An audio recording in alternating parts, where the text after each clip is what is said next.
कोरबा छत्तीसगढ़ का एक छोटा सा शहर, जहां कोयले की खदानों की धूल और बिजली संयंत्रों की चिमनियों से निकलता काला धुआं हवा में घुला रहता है।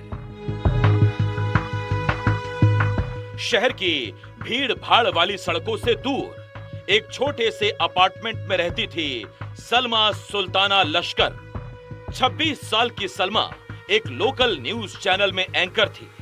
उसकी आवाज में एक जादू था, मीठी, शीशे की तरह साफ और आत्मविश्वास से भरी हुई। हर शाम वह टीवी पर दिखती, लोकल खबरें पढ़ती, लोगों की समस्याओं को अपनी आवाज देती, लेकिन यही आवाज हमेशा के लिए खोने वाली थी। लोगों की खबरें पढ़ने वाली खुद खबर बनने वाली थी। एक न्यूज एंकर जिसे प्यार में मिला धोखा, उसने जिसे अपनी जान बनाया, उसी ने उसे पाताल में पहुंचाया। हाईवे के नीचे मौजूद वो सच जिसने हैवानियत का चेहरा दिखाया। सलमा का जन्म एक मध्यम वर्गीय परिवार में हुआ था। उसके पिता एक सरकारी कर्मचारी थे, मां गृहिणी। यही जगह है जहां पर उसने अपना बचपन बिताया और यहीं उसने खेला है और इसके साथ में वो यहाँ खेल के साथ में एक काफी प्रतिष्ठित जिंदगी उसने जी है और एक मुकाम हासिल किया था और एक निजी चैनल के एंकर के रूप में वो कार्य कर रही थी और काफी अच्छी और व्यवहार कुशल थी, ऐसा आसपास के लोगों का कहना है। और अब उसके चले जाने के बाद कहीं ना कहीं जो ये आंगन है ये कहीं ना कहीं सूना है। कोरबा जैसे छोटे शहर में बड़ा सपना देखना आसान नहीं था, लेकिन सलमा ने पत्रकारिता की पढ़ाई की, डिग्री ली और जल्द ही एक लोकल केबल चैनल में नौकरी हासिल कर ली। सलमा बहुत खुश थी। धीरे धीरे सारे सपने उसके पूरे हो रहे थे। वह अपने करियर में भी आगे बढ़ रही थी। तभी उसकी जिंदगी में आया मधुर साहू, जो शहर के जिम का एक मालिक और इंस्ट्रक्टर, लंबा चौड़ा कद, मस्कुलर बॉडी और एक ऐसी मुस्कान जो किसी भी लड़की को दीवाना बना दे। वो साल था 2015 जब पहली बार सलमा और मधुर की मुलाकात हुई। सलमा जिम ज्वाइन करने आई थी। ये जिम मधुर का ही था। पहले उनमें बातचीत हुई, फिर जल्दी ही दोस्ती प्यार में बदल गई। वो दोनों एक दूसरे से अलग नहीं रहना चाहते थे। उन्होंने फैसला किया वो लिव इन रिलेशनशिप में रहेंगे। वही कॉम्प्लेक्स है ऊपर का एरिया जहां पर जिम हुआ करता था, जहां पहली बार सलमा सुल्ताना और जो आरोपी है मधुर साहू, उनके बीच मुलाकात हुई थी।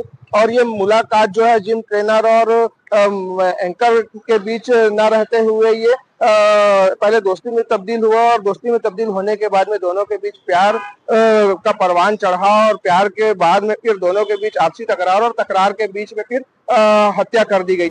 बताया जाता है इस बात की भनक लगते ही सलमा के परिजन उससे बेहद नाराज रहने लगे। धीरे धीरे सलमा और उसके परिवार में बातें बहुत कम होने लगी। शायद परिवार को समाज का खौफ था, लेकिन सलमा वो तो मधुर के प्यार में पागल थी। उसे सिर्फ मधुर चाहिए था। हर कहानी में एक ट्विस्ट होता है। सलमा अपने जीवन में आगे बढ़ रही थी, वहीं मधुर अपने जिम को चलाने के लिए संघर्ष कर रहा था। पैसों की आर्थिक तंगी आई और दोनों के बीच झगड़े होना शुरू हो गए।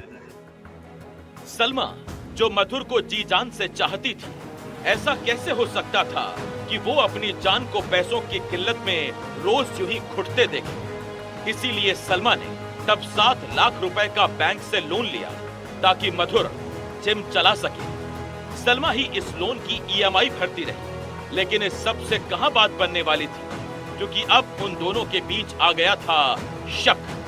मधुर को लगता था कि सलमा अब किसी और से बात करती है, वो उससे प्यार नहीं करती, जबकि सलमा को लगने लगा था कि मधुर उसे सिर्फ पैसों के लिए इस्तेमाल कर रहा है।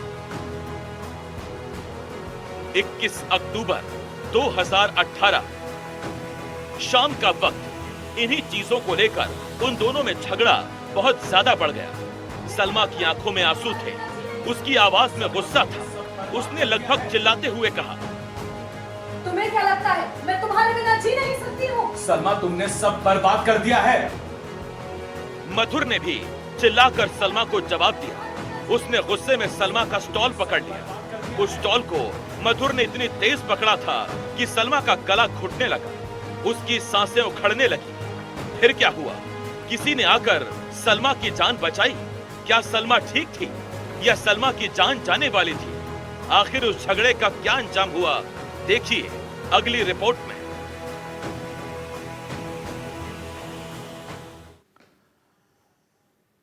सलमा और मधुर साथ रहने लगे थे, लेकिन दोनों के बीच आए दिन झगड़ा होता था। सलमा को लगता था कि मधुर उसके पैसों से प्यार करता है, जबकि मधुर को लगता था कि सलमा अब किसी और से बातें करने लगी है। और फिर उस दिन हुए झगड़े में सारी हदें पार हो गईं।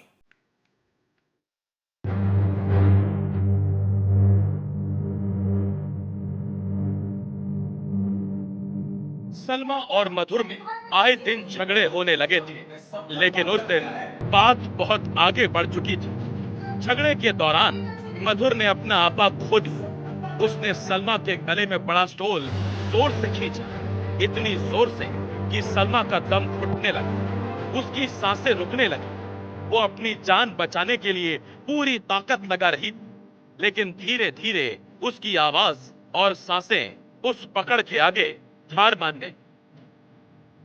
जीती जागती सलमा की लाश अब वहीं फर्श पर पड़ी थी।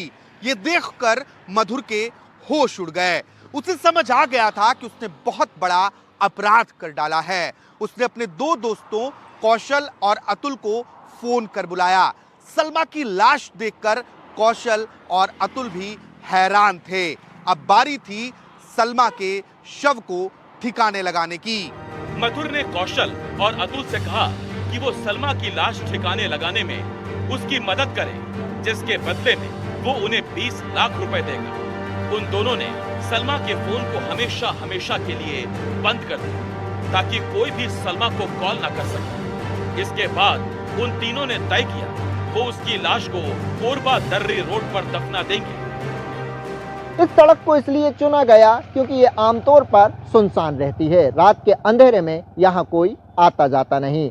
आरोपियों ने पहले एक कार का इंतजाम किया, फिर सलमा के शव को बेडशीट पर लपेटकर सबूत मिटाने की नीयत से कोरबा के दर्री रोड पर ले गए। पुलिस के जांच में सामने आया ये पूरी वारदात सोच समझकर अंजाम दी गई थी।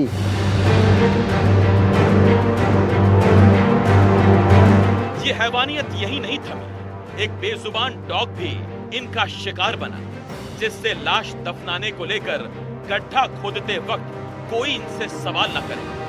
सलमा सुल्ताना की हत्या के बाद मधुर साहू ने अपने तीसरे दोस्त के साथ मिलकर शव को ठिकाने लगाने की योजना बनाई और शव को ठिकाने लगाने के लिए इन्होंने पहले एक अपने पालतू कुत्ते को मारा और पालतू कुत्ते को दफन करने के बहाने सलमा सुल्ताना को पन्नी में लपेटकर दर्री कोरबा मुख्य मार्ग पर लेकर गया और वहां पर गड्ढा खोदकर सलमा सुल्ताना को दफन कर दिया था।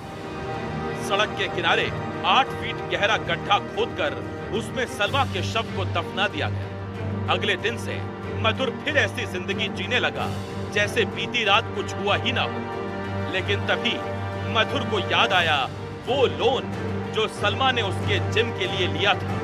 मधुर को लगा अगर लोन की किश्तें नहीं गई तो बैंक वाले पूछताछ कर सकते हैं, सलमा की तलाश शुरू कर सकते हैं। मजबूरी में मधुर ने तय किया वो लोन की सारी किश्तें चुकाएगा, वो भी वक्त से, जैसे सलमा चुका रही थी।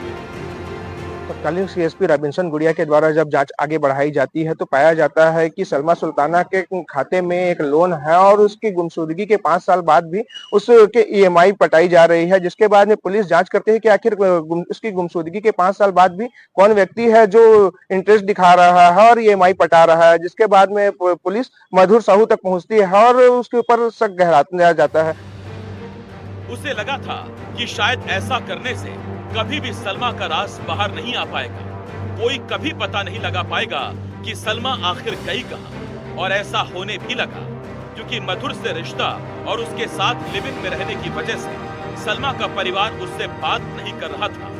उन्हें तो कानों कान खबर नहीं थी कि उनकी लाडली अब इस दुनिया में थी ही नहीं। उसकी बेरहमी से हत्या की जा चुकी थी। अगर किसी ने कभी ऑफिस या सलमा के जानने वाले ने मधुर से उसके बारे में पूछा भी तो मधुर बड़ी चालाकी से उन्हें बता देता कि सलमा करियर में आगे बढ़ने के लिए मुंबई चली गई।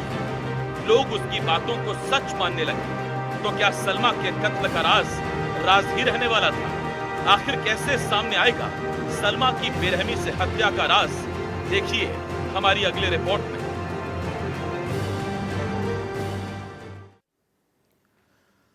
सलमा गायब थी, किसी को उसके बारे में कोई जानकारी नहीं थी, कोई उसे ढूंढ भी नहीं रहा था। सवाल यह है आखिर फिर कैसे पता चला कि सलमा गुस्सा नहीं बल्कि गायब थी? वो मुंबई नहीं कहीं और थी। वो कौन सी बात थी जिससे सलमा के परिवार को उसके साथ किसी अनहोने की आशंका हुई? देखिए।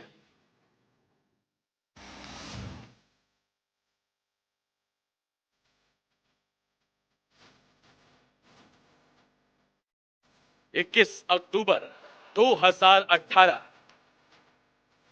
ये वो तारीख थी जब मधुर ने गला घोंटकर सलमा को मौत के घाट उतारा था। वो सलमा की लाश को कोरबा दर्रे रोड पर दफना चुका था। उसने सलमा के साथ उसकी हर याद को भी जमीन में 8 फीट नीचे दबा दिया था। वक्त बीतता गया, सलमा को हर कोई भुला चुका था, लेकिन उसका परिवार नहीं। भले ही परिवार सलमा से बात नहीं कर पा रहा था, लेकिन उन्हें अपनी बेटी की याद तो सताती थी। लेकिन सलमा अब इस दुनिया में नहीं है, ये कैसे पता चलता? सलमा के कातिलों को आखिर उनके किए की सजा भी तो मिलनी थी। और सलमा की हत्या की घड़ियां जुड़नी शुरू हुई सलमा के पिता की मौत के बाद। अक्टूबर में सलमा की हत्या की गई और 3 महीने बाद अगले साल जनवरी 2019 में सलमा के पिता की किन्हीं कारणों से मौत हो गई। सारे नाते रिश्तेदार आए, लेकिन नहीं आई तो बस सलमा अपने पापा से बहुत प्यार करती थी। परिवार को ये बात खटकने लगी कि आखिर ऐसे कैसे हो सकता है कि सलमा अपने पापा की मैयत में नहीं आई। उनका माथा ठनका। उन्हें डर सता रहा था कि कहीं सलमा के साथ कोई अनहोनी ना हुई। सलमा के परिजनों ने अपने दम पर उसे ढूंढने की कोशिश की, लेकिन जब कोई कामयाबी हाथ नहीं लगी तो वो सीधा कुसमुंडा थाने पहुंचे और वहां सलमा की गुमशुदगी की रिपोर्ट दर्ज कराई।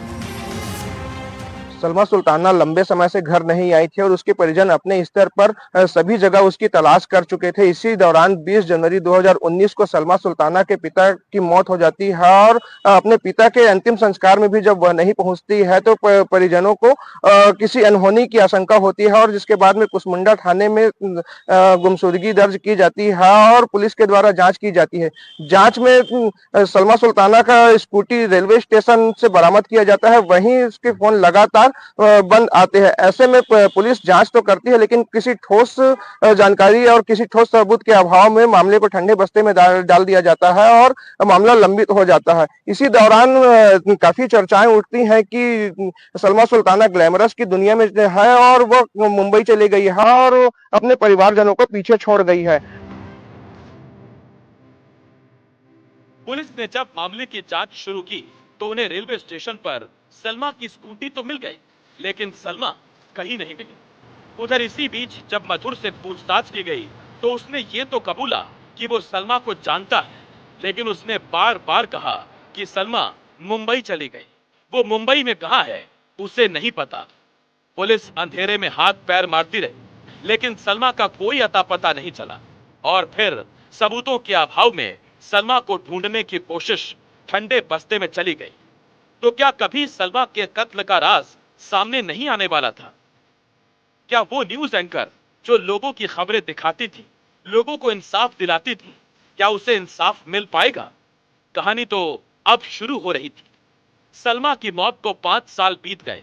उसकी तलाश रुक चुकी थी। जांच 1 इंच आगे नहीं बढ़ी थी। तभी जिले में एक नए एसपी आए, नाम उदय किरण। उन्होंने साल 2023 में लॉन्च किया ऑपरेशन मुस्कान। छत्तीसगढ़ पुलिस के इस ऑपरेशन मुस्कान का मकसद था प्रदेश के गुमशुदा बच्चों और खासकर महिलाओं की तलाश। एसपी उदय किरण ने पुराने केसेस को रिव्यू करने का आदेश दिया और फिर कहानी में एंट्री होती है एक बेहद अहम किरदार तत्कालीन एडिशनल एसपी रॉबिन्सन गुरिया की। एसपी उदय किरण ने गुरिया को तमाम युवतियों और बच्चों की गुमशुदगी की केसेस सॉल्व करने की जिम्मेदारी सौंपी। गुरिया एक एक कर सारी फाइलें तलाशने लगे। गुरिया बेहद जुनूनी अफसर हैं, एक युवा आईपीएस अधिकारी, साइंटिफिक तरीके से जांच के माहिर। उन्होंने बहुत ध्यान से सलमा सुल्ताना की केस डायरी पढ़ी। तभी कुछ ऐसी चीजें उनके दिमाग में ठनकी जो इस केस का खुलासा कर सकती थी। उस केस डायरी में बहुत कुछ ऐसा था जिसे देखकर रॉबिन्सन जैसे तेज तर्रार पुलिस अधिकारी को इस केस की गुत्थी सुलझती नजर आ रही थी। आखिर वो कौन सी चीजें थी, वो कौन से सुराग थे जिन्हें देखकर गुरिया को इस केस में एक नई उम्मीद जगी थी। क्या गुरिया इस केस को सॉल्व कर पाए? क्या सलमा की लाश बरामद हो पाई? देखिए हमारी अगली रिपोर्ट।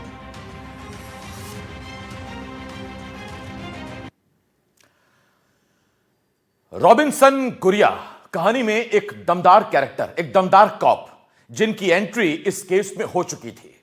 केस डायरी पढ़ते ही गुरिया के दिमाग में बहुत सी चीजें आईं और फिर इस केस में एंट्री हुई बैंक के loan, Facebook, GPR, satellite image और साथ ही थर्मल इमेजिंग तकनीक की। तो क्या सलमा की लाश बरामद हुई? क्या हुआ मधुर का? देखिए।